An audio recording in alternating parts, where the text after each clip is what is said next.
Hi hello నమస్తే welcome to our channel Ragadeepthi allrounder. నేను మీ రాగదీప్తి. ఈరోజు మనము బ్రేక్ఫాస్ట్ రెసిపీకైనా లంచ్కైనా దేనికైనా సెట్ అయ్యే పొంగల్ ఎలా తయారు చేసుకోవాలో చూపిస్తున్నా అండి. నేను చెప్పిన విధంగా పొంగల్ చేసుకున్నారంటే నోట్లో పెట్టుకోగానే వెన్నెలా కరిగిపోతుందండి. పిల్లలు కూడా చాలా బాగా ఇష్టపడతారు. ఆల్రెడీ మన ఛానల్లో ఒక 2 పొంగల్ రెసిపీస్ ఉన్నాయి. ఇది థర్డ్ టైప్ అనమాట. 3 ట్రై చేయండి. 3 డిఫరెంట్గా ట్రై చేశాను నేను. 3 కూడా చాలా సూపర్గా వచ్చాయి. సో నాకు సూపర్గా వచ్చింది, మీరు కూడా షేర్ చేసుకుంటే టేస్ట్ చేస్తారనే ఉద్దేశంతో చేస్తున్నాను. ఇలా చేసి పెడితే పిల్లలు చాలా బాగా ఇష్టంగా తింటారండి. అండ్ పొంగల్ అనేది చాలా హెల్దీ కదా. సో ప్రాసెస్ స్టార్ట్ చేద్దాం పదండి. ముందుగా నా ఛానల్ సబ్స్క్రైబ్ చేసుకుని వాళ్ళు, ఫస్ట్ టైం చూస్తున్న వాళ్ళు ఉంటే ప్లీజ్ సబ్స్క్రైబ్ చేసుకొని నన్ను సపోర్ట్ చేయండి. ప్రాసెస్ స్టార్ట్ చేద్దాం. సో ఇప్పుడు నేను 1 గ్లాస్ బియ్యం తీసుకున్నానండి. సో నేను చూపిస్తున్నా కదా, ఈ గ్లాస్ తీసుకున్నాను. ఒకవేళ మీరు కప్ మెజర్మెంట్ తీసుకుంటే కప్తో తీసుకోండి. ఏదైనా కానీ ఒకటే మెజర్మెంట్ తీసుకోవాలి. కప్పు తీసుకుంటే అదే కప్పుతో కొలుచుకోండి, గ్లాస్ తీసుకుంటే అదే గ్లాస్తో కొలుచుకోండి. అప్పుడు పర్ఫెక్ట్గా వస్తుంది. మీకు వంట రాని వాళ్ళు కూడా పర్ఫెక్ట్గా చేసుకోగలుగుతారనమాట. సో ఇలా 1 గ్లాస్ బియ్యానికి నేను 1/2 గ్లాస్ పెసరపప్పు తీసుకున్నానండి. సో ఈ 1/2 కప్ పెసరపప్పుని వేయించుకోవాలి. సో అందుకనే స్టవ్ ఆన్ చేసి కడాయి పెట్టి డ్రై రోస్ట్ చేసుకోండి. ఏమీ ఆయిల్ అవసరం లేదు. జస్ట్ పెసరపప్పు వేసి మీడియం హీట్లో దోరగా వేయించుకోండి. సో దోరగా వేయించుకుంటేనే మనకి పొంగల్ అనేది టేస్టీగా వస్తుందండి. ఓవర్గా కూడా వేయించుకోకూడదు. సో జస్ట్ లైట్గా కలర్ చేంజ్ అవ్వాలి. అండ్ మనకి పర్ఫెక్ట్గా పెసరపప్పు ఫ్రై అయిందా లేదా అనేది ఎలా తెలుస్తుందంటే మంచి అరోమాటిక్ స్మెల్ వస్తుందన్నమాట. సో ఆ టైంలో మనకు ఓగిపోయింది అన్న కాన్ఫిడెన్స్ వచ్చేస్తుంది. సో చూడండి, లైట్గా కలర్ చేంజ్ అయింది, నాకైతే స్మెల్ వస్తుందండి. సో అందుకనే ఇప్పుడు స్టవ్ ఆఫ్ చేసేసాను. ఈ పెసరపప్పుని ఇందాక తప్పిల్లో తీసుకున్నాం కదా 1 గ్లాస్ బియ్యము, ఆ గ్లాస్ బియ్యంలోకి వేసేసాను. వేసిన తర్వాత ఇప్పుడు దీన్ని బాగా వాష్ చేసుకోండి. ఒక 2-3 టైమ్స్ వాష్ చేసుకోవాలి. సో నేను బియ్యం ఇక్కడ రేషన్ బియ్యం తీసుకున్నాను అండి. మీరు ఏ రైస్ అయినా తీసుకోండి, బట్ రేషన్ బియ్యంలో జిగురు బాగా ఉంటుంది కాబట్టి పొంగల్కి పర్ఫెక్ట్గా సరిపోతుంది. ఇలా 2-3 టైమ్స్ వాష్ చేసి పెట్టుకున్నాక ఇప్పుడు వీటిని కుక్ చేసుకోవాలి. సో అందుకనే తప్పిల్లో అయినా కుక్ చేసుకోవచ్చు, నేను బట్ కుక్కర్లో తీసుకుంటున్నాను త్వరగా అయిపోవాలని. ఇప్పుడు పెసరపప్పు బియ్యం వేసాం కదా, ఇప్పుడు ఎసురు వేయాలి. నీళ్ళు ఎన్ని వేయాలంటే ఇప్పుడు నేను 1 గ్లాస్కి 4 గ్లాసెస్ అనమాట కొలత. ఇప్పుడు నేను 1 గ్లాస్ బియ్యం తీసుకున్నాను అండ్ 1/2 గ్లాస్ పెసరపప్పు తీసుకున్నాను. 1 గ్లాస్ బియ్యానికి 4 గ్లాసుల నీళ్ళు, 1/2 కప్పు పెసరపప్పు, 2 గ్లాసెస్ ఆఫ్ వాటర్. ఓవరాల్గా 1.5 గ్లాస్ కదా మనం పెసరపప్పు బియ్యం తీసుకుంది, దానికి 6 గ్లాసెస్ వాటర్ పడతాయి.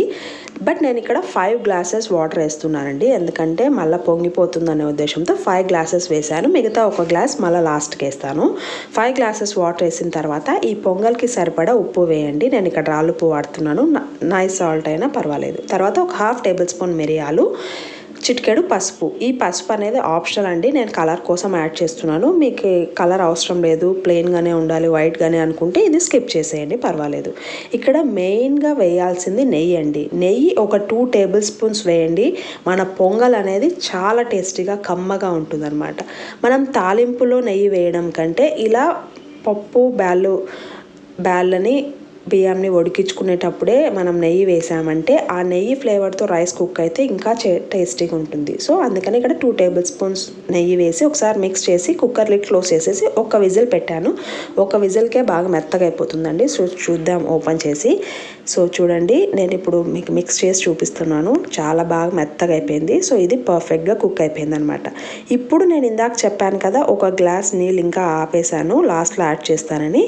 ఇప్పుడు ఆ 1 గ్లాస్ నీళ్ళు కూడా వేసేద్దాము. ఇందులోకి వేసేస్తే మనకి పర్ఫెక్ట్ టెక్స్చర్ అనేది వస్తుంది. ఆ 1 గ్లాస్ వాటర్ వేసి మళ్ళీ స్టవ్ ఆన్ చేసి కొద్దిసేపు దీన్ని కుక్ అవ్వనివ్వండి. సో ఇలా బాగా మిక్స్ చేసుకున్న తర్వాత కన్సిస్టెన్సీ ఎలా వస్తుందో చూపిస్తానండి నీకు. ఆ కన్సిస్టెన్సీ ఉంటే పర్ఫెక్ట్గా వస్తుందన్నమాట. లేదు మీకు ఎక్కువ జోరుగా కావాలంటే ఇంకొక గ్లాస్ వాటర్ యాడ్ చేసుకోండి. బట్ 1 గ్లాస్కి 4 గ్లాసుల నీళ్ళు అయితే పర్ఫెక్ట్గా సరిపోతుంది. సో ఇలా బాగా మిక్స్ చేసిన చూడండి. సో చూడండి, కన్సిస్టెన్సీ కూడా నేను ఇప్పుడు గంట ఎత్తి చూపిస్తున్నాను, అలా ఉండాలి. ఇది పర్ఫెక్ట్గా పొంగల్ టెక్స్చర్ అనమాట. ఇది కుక్ అయ్యేలోపు మనము తాలింపు పెట్టుకోవాలి ఈ పొంగల్కి.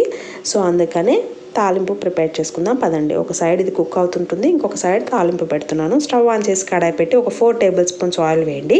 ఆయిల్ బాగా హీట్ ఎక్కిన తర్వాత ఆవాలు, జీలకర్ర, శనగపప్పు, మినప్పప్పు వేసేసి వాటిని లైట్గా ఫ్రై చేయండి. తర్వాత ఇప్పుడు పచ్చిమిర్చి వేయాలి కారానికి తగ్గట్టు. ఓవరాల్ పొంగల్కి సరిపడా పచ్చిమిర్చి కారానికి తగ్గట్టు వేయండి. ఎండుమిరపకాయలు కూడా ఒక 2 తుంచి వేస్తున్నాను. సో కాబట్టి కారం చూసుకొని వేసుకోండి. తర్వాత కరివేపాకు వాష్ చేసి వేసుకున్న ఈ పోపు అంతా బాగా వేగాలన్నమాట. సో ఈ పోపు బాగా వేగిన తర్వాత ఆ పొంగల్లోకి వేస్తే టేస్టీగా ఉంటుంది. సో ఉద్దిబ్యాలు, శనగపప్పు అనేది లైట్ గోల్డ్ కలర్ వచ్చేంత వరకు బాగా ఫ్రై చేయండి. ఫ్రై చేస్తే మనకి ఆ మిరియాలు ఆల్రెడీ కుక్ చేసేటప్పుడు వేసాం కాబట్టి ఓకే. ఒకవేళ మర్చిపోతే ఈ తిరువాతలో అయినా మీరు వేసుకోవచ్చు. బట్ ఇది చూడండి, శనగపప్పు, మినప్పప్పు అనేది బాగా ఫ్రై అయిపోయింది. ఇప్పుడు ఈ పోపు అంతా పొంగల్లోకి వేసేసేయాలి. సో మిరియాలు నేను కుక్ చేసేటప్పుడు వేసేదానివల్ల ఆ మిరియాల ఫ్లేవర్ అనేది పొంగల్కి బాగా పట్టుకుంటుంది. అందుకని నేను బాయిల్ చేసేటప్పుడే వేసాను. ఇలా పోపు వేసిన వెంటనే మూత పెట్టేసేయండి. కుక్కర్ లిడ్ క్లోజ్ చేసేసి ఒక జస్ట్ 2 మినిట్స్ ఉంచండి. అప్పుడు ఆ పోప్ స్మెల్ అనేది మన పొంగల్కి బాగా పట్టుకుంటుంది అనమాట.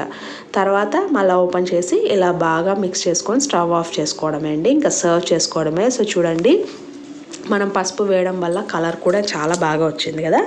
సో ఇంకెందుకు ఆలస్యం, ఇలా చేసి పెడితే పిల్లలు చాలా బాగా ఎంజాయ్ చేస్తారు. చట్నీ కూడా అవసరం లేకుండా ప్లెయిన్గానే ఎంజాయ్ చేయొచ్చండి. అంత టేస్టీగా ఉంటుంది ఈ పొంగల్. మీకు నా వీడియో నచ్చినట్టయితే please like, share and subscribe to my channel.